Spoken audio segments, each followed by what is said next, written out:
Hello students. तो आज हम स्टार्ट करने जा रहे हैं हमारी क्लास 10th इंग्लिश लिटरेचर की सेकंड पोम यानी कि फायर एंड आइस। तो चलो हम इसके आज एमसीक्यूज करते हैं। और इस वीडियो को आपको देखने के लिए इससे पहले आपको इस पोएम को पढ़ के आना पड़ेगा। तो अगर आपने इस पोएम को अभी तक नहीं पढ़ा तो जाकर पढ़ के आओ और फिर इस वीडियो को देखना। तो आप क्वेश्चन 1 से स्टार्ट करते हैं। अब क्वेश्चन 1 क्या कह रहा है? What is the name of the poet? Poet का नाम क्या है? मैंने आपको पिछले लेक्चर में समझाया था जब मैंने आपको डस्ट ऑफ स्नो करवाया थी। Dust of snow, the road not taken जो आपके 9th में थी, डस्ट ऑफ स्नो जो आपके 10th में है, और ये फायर एंड आइस जो अब हमारी क्लास 10th में है, वो रॉबर्ट फ्रॉस्ट ने लिखी है। क्योंकि ऐसी पोएम्स जो डीप मीनिंग की होती हैं वो हमेशा ऑलमोस्ट रॉबर्ट फ्रॉस्ट की होती हैं। द रोड नॉट टेकन और ये fire and ice, dust of snow बहुत छोटी सी पोएम्स हैं लेकिन इतना डीप मीनिंग लेकर जाती हैं। ऐसी पोएम्स मोस्टली रॉबर्ट फ्रॉस्ट ही लिखते हैं। तो इसका आंसर है सी पार्ट। अब क्वेश्चन 2 क्या कह रहे हैं, चेक करते हैं। Why do some people say that the world will end in ice? अब ऐसा क्यों है कि कुछ पीपल कहते हैं हमारा वर्ल्ड बर्फ से खत्म हो जाएगा, मतलब हमारी दुनिया खत्म हो जाएगी बर्फ। अब इस पोएम में बर्फ क्या सिंबलाइज कर रहा है? आइस क्या सिंबलाइज कर रही है? हेट्रेड। हेट्रेड सिंबलाइज कर रही है। तो इसका आंसर हम सबसे पहले ऑप्शन देख के कर लेते हैं। Because love among people is increasing fast. No, ice का मतलब भी लव नहीं है, आइस का मतलब तो हेट्रेड है। तो ये तो हो ही नहीं सकता, ये तो गलत हो गया। अब B part, because hatred among people is increasing fast, बिल्कुल सही, क्योंकि इसका मतलब तो हेट्रेड ही हुआ ना आइस का मतलब। तो ये तो ठीक है हमें, लेकिन फिर भी हम इसको नेक्स्ट ऑप्शन देखेंगे क्या पता वो ठीक हो। Because last among people is increasing fast, no, ये भी गलत है। D, none of the above, ये तो हो नहीं सकता क्योंकि हमें तो बी ऑप्शन मिल गया हमारा आंसर। तो इसका आंसर हुआ बी। तो अब थर्ड क्वेश्चन पर चलते हैं। What is ice a symbol of? हमने अभी पिछले क्वेश्चन में पढ़ा आइस किसका सिंबल है। इसका answer lust no, love no, desire no, hatred yes.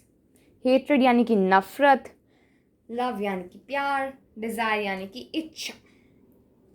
ठीक है, तो इसका आंसर हुआ हेट्रेड। अब question 4, what is fire a symbol of? अब फायर किसका सिंबल है? अब ये भी चेक कर लेते हैं इसके ऑप्शन से। Fire, A part love and new desires, B part हमारा क्या है? Lust and endless desires, C part कह रहा है love and beginning of a new thing, D कह रहा है रेवोल्यूशन। अब एक बात बताओ, फायर एंड आइस पोएम में कुछ नेगेटिव ही, आपने अगर पोएम पढ़ी हो तो नेगेटिव ही सिंबल्स यूज हो रहे हैं। तो जब यहाँ पर लव आ रहा है, यहाँ पर लव आ रहा है और beginning of a new thing आ रही है, ये तो बिल्कुल कट ही हो गए ना, क्योंकि पोएम में तो हमारी नेगेटिव चीजें ही हैं। तो ये तो पॉजिटिव आ गई, लव प्यार, तो नेगेटिव, ये तो सॉरी पॉजिटिव आ गई। हमारी पोएम में तो नेगेटिव चीजें दी हुई हैं, तो यहाँ पर ये ऑप्शन में कैसे हो सकती हैं? तो ये तो रॉन्ग हो गया। तब बच्चे वो ऑप्शन से देखते हैं बी या फिर डी। अब हमने पोएम में पढ़ा कि आइस का मतलब, यहाँ पर पढ़ लिया, आइस का मतलब हेट्रेड होता है। और फायर का मतलब क्या होता है फिर? फायर का मतलब भी तो कुछ तो होना ही चाहिए ना। अब फायर का मतलब होता है डिजायर्स, यानी कि इच्छा। ठीक है, इच्छा हो गई। तो यहाँ पे भी न्यू डिजायर्स हैं, एंडलेस डिजायर्स, लेकिन हमने यहाँ पर लव से कैंसिल कर दिया। अगर एक पर्सन के लिए आपको लव वाला नहीं याद रहता, लव आपको याद ही नहीं रहता, तो न्यू डिजायर्स को देख कर अगर आपने ऑप्शन चेक कर दिया तो ये रॉन्ग हो जाएगा, क्योंकि लव नहीं आएगा इसमें। इसका आंसर बी पार्ट होएगा, क्योंकि इसमें एंडलेस डिजायर्स हैं। डी पार्ट इसलिए नहीं होएगा रेवोल्यूशन, क्योंकि ऐसा कहीं उसमें मेंशन नहीं है। रेवोल्यूशन के आगे दो दिए हुए हैं कि या तो आपके उसमें हेट्रेड यानी कि आइस में और फायर में। फायर का मतलब हुआ new desires, sorry endless desires हुआ ना इसका मतलब। अब फायर का मतलब वो एंडलेस डिजायर, यानी कि जो कभी ना खत्म होने वाली इच्छा है पीपल की, वो कभी नहीं खत्म हो सकती, और उसकी वजह से झगड़े होंगे, फाइट होएगी, और उससे हमारा वर्ल्ड खत्म हो जाएगा। यहाँ पे ऑन कंट्रारी कुछ पीपल कहते हैं कि आइस यानी कि हेट्रेड से, एक दूसरे से नफरत करेंगे लोग, तो उससे भी आपस में फाइट होएगी और वो वर्ल्ड हमारा खत्म हो जाएगा।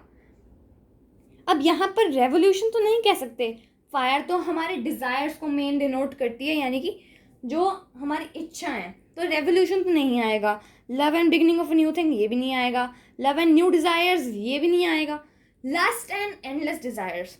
अब लस्ट का मीनिंग क्या होता है? लस्ट का मीनिंग होता है ग्रीडीनेस, ग्रीड यानी कि लालचपन।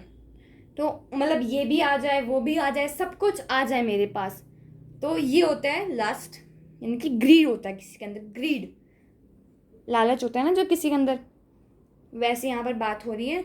तो यहाँ पर ग्रीड और एंडलेस डिजायर, यानी कि एंडलेस डिजायर तो मतलब वही तो हुआ, इच्छा, यानी कि जो खत्म ही नहीं हो रही, तो वो भी तो एक तरह से ग्रीड ही हुआ ना।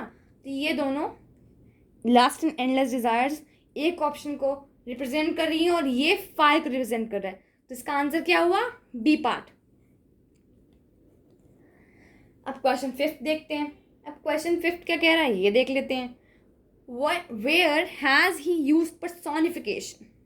अब पर्सोनिफिकेशन क्या होता है ये भी देख लेते हैं।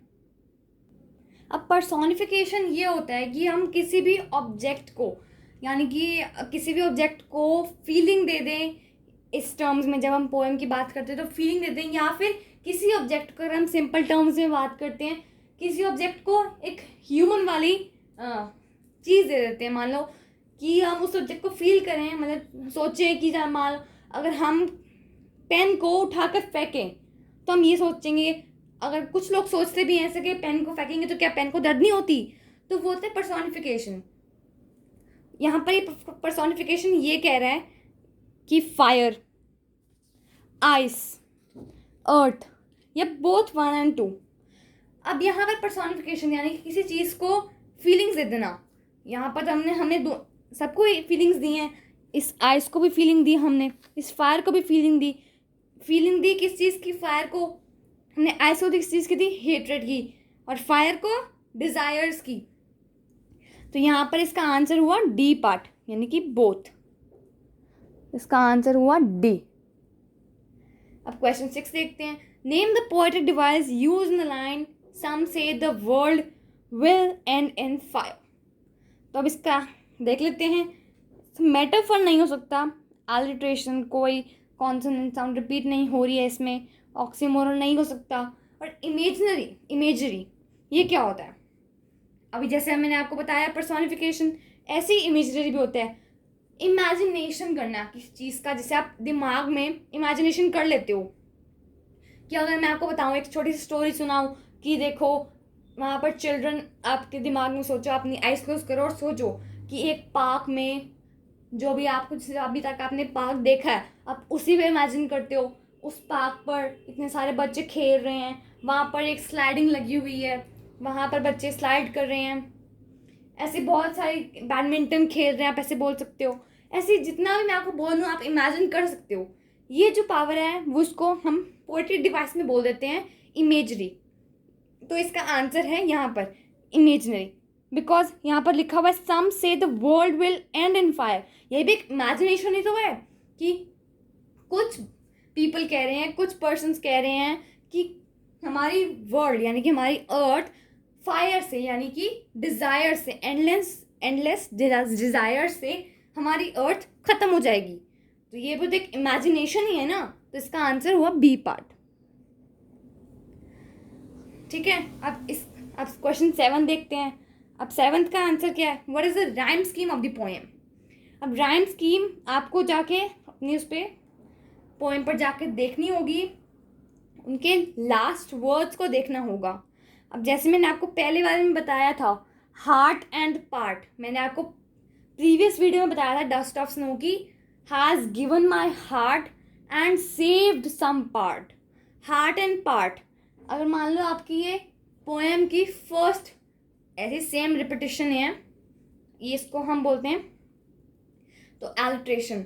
अब ऐसे ही अगर सेम है ये हार्ट पार्ट, तो हम इसको ए नंबर दे देंगे। हार्ट अगर जब हार्ट आएगा तो हम उसको ए पार्ट दे देंगे। उसके नीचे अगर जैसे दूसरी लाइन थी, has given my heart a change of mood, mood आ गए यहाँ पर। मैं आपको एक पेपर लेके समझाती हूँ। यस, अब देखो इसमें क्या था, हैज़ गिवन माई हार्ट, मैं लिखती हूँ heart, heart and sorry, has given my heart a change of mood, मैं यहाँ पर मूड भी लिख देती हूँ। एंड सेव्ड सम पार्ट, मैं पार्ट लिख देती हूँ। Of the day I had rued, अब मैं रूड भी लिख देती हूँ। रूड यानी कि खराब हो जाना, ठीक है। तो ये देखो ये लास्ट ऐसे यहाँ पे ख़त्म हो जाता है ना हमारा पोम, द स्टफ स्नो वाली पोम ख़त्म हो जाती है यहाँ पर हमारी, इसलिए मैंने फुल स्टॉप लगा दिया यहाँ पर। हार्ट, मूड, पार्ट, रूड, क्या आपको लगता है हार्ट पार्ट के साथ हो रहा है सेम टू सेम, और मूड रूड के साथ? आपको नहीं लगता कि सिमिलर साउंड्स आ रही हैं इसको बोलने वक्त? हार्ट पार्ट, तो हम हार्ट को ए से सिंबलाइज कर देते हैं, ए से। पार्ट को भी, हार्ट और पार्ट एक ही बात है तो हम ए से कर देते हैं। मूड और रूड, मूड को हम बी से कर देते हैं, रूड को हम बी से कर देते हैं। तो अगर हम इस पैराग्राफ की राइमिंग स्कीम देखें तो इसका आंसर होगा ए बी। ए नहीं होगा, बीच में मूड भी है ना, तो ए बी, ठीक है। तो इसकी राइमिंग स्कीम ये होगी, और जिसके पहले वाला पैराग्राफ है इस पोम का उसमें भी ऐसी होगी। तो अब ऐसे ही जो अब इस क्वेश्चन का आंसर होगा क्वेश्चन 7 का, वो ये है, इसकी राइमिंग स्कीम ये है, A part A B C B. समझ आ रहे हो ना, जैसे मैंने आपको समझाया था ये हार्ट, मूड, पार्ट, रूड, ऐसे ही ये भी ऐसे ही है, A B C B, sorry B C B, ठीक है। तो इसका आंसर हुआ ए पार्ट।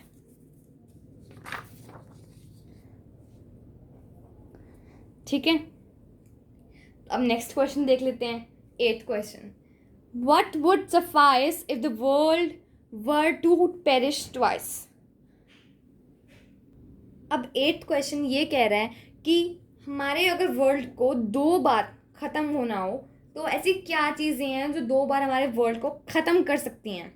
ऐसी किस चीज़ में पावर है जो 2 बार, यानी कि या तो 2 अलग अलग डिफरेंट चीज़ें होंगी, या फिर एक ही चीज़ 2 बार डिस्ट्रक्टिव हो सकते हैं हमारी अर्थ के लिए। अब इस पोम में 2 थिंग्स दी हुई हैं जो डिस्ट्रक्टिव हो सकती हैं, तो यानी कि 2 बार वो वन थिंग करके काम करेगा और हमारे अर्थ को डिस्ट्रॉय कर देगा। अब ऐसा क्या है, हमने पोम में पढ़ा है कि आइस यानी कि जो हेट्रेड को करता है सिंबलाइज, और फायर जो यानी कि क्या करता है सिंबलाइज एंडलेस डिज़ायर्स को।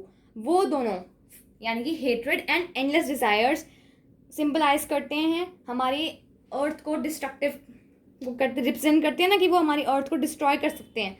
तो इसीलिए इसका आंसर बोथ 1 और 2 हुआ। सिर्फ हेट्रेड तो नहीं हुआ ना, इसका आगे एंडलेस डिज़ायर्स होता है इसका ऑप्शन में, तो हम उन दोनों को कर देते हैं, लेकिन यहाँ पर वो नहीं है तो आइस एंड फायर को कर देंगे, ठीक है।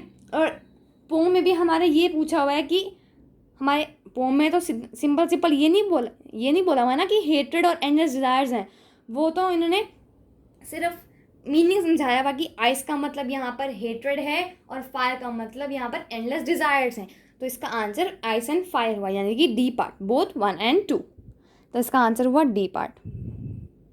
ओके, अब question 9, what does the poet compare fire with? तो हमने बहुत ही बार कर लिया, ठीक है ना, हमने तो बहुत ही बार कर लिया। अब इसका आंसर क्या है? The poet compares fire with hatred, desire, hot, both 1 and 3 means hatred and hot। तो इसका आंसर है डिज़ायर, क्योंकि हमने इतनी बार ये पढ़ लिया अभी इस लेक्चर में कि फायर डिज़ायर को रिप्रेजेंट करता है और आइस हेट्रेड को रिप्रेजेंट करता है। तो इसका आंसर हुआ बी पार्ट, यानी कि डिज़ायर। तो हम लिख देते हैं यहाँ पर desire B part. Okay, now 10th question, this is the last question for today. Name the poetic device used in the line to say that for destruction ice is also great. कहने को तो इसका मतलब है, कहने को तो ice भी यानी कि हेट्रेड भी डिस्ट्रक्शन यानी कि तोड़ फोड़ करने के लिए, हमारी वर्ल्ड को, हमारी अर्थ को ख़त्म करने के लिए ग्रेट है, यानी कि सफिशेंट है, बहुत महान है। यानी कि यहाँ पर ये कमेंट की तरह बोला जा रहा है, कॉम्प्लीमेंट की तरह नहीं, कमेंट की तरह। टू से, कहने को तो हमारी अर्थ को डिस्ट्रॉय करने के लिए हेट्रेड ही काफ़ी है। तो इसका मतलब क्या हुआ, यहाँ पर इमेजिनेशन यूज हो रहा है, अभी डिस्ट्रॉय तो नहीं हुई ना, तो इमेजिनेशन हो रही है कि हमारे जो है यहाँ पर हमारे वर्ल्ड में जितनी हेट्रेड है ना, हेट्रेड ही हमारी पूरी वर्ल्ड को डिस्ट्रॉय कर सकती है।